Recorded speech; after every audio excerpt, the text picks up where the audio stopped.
बातमी आहे 2026 पर्यंत स्वयं पुनर्विकासासाठी येणाऱ्या प्रकल्पांना व्याज माफी। मुख्यमंत्री देवेंद्र फडणवीस यांनी ही मोठी घोषणा केली आहे। मुख्यमंत्री देवेंद्र फडणवीसांची अत्यंत महत्त्वाची घोषणा 2026 पर्यंत स्वयं पुनर्विकासासाठी येणाऱ्या प्रकल्पांना आता व्याज माफी असेल असं मुख्यमंत्री फडणवीस यांनी जाहीर केलं आहे। पुनर्विकासाच्या बाबतीत हे व्याज रद्द केलं जाईल।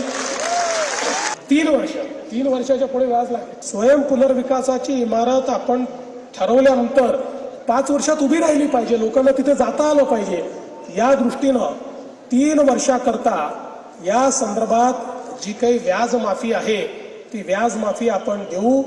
आणि मी तर असं म्हणेन की पहिल्या टप्प्यामध्ये पुढच्या 1 वर्षामध्ये म्हणजे मार्च 2026 पर्यंत स्वयं पुनर्विकासाचे जेवढे प्रपोजल येतील त्या सगळ्या प्रपोजल करता ही व्याज माफी लागू असेल।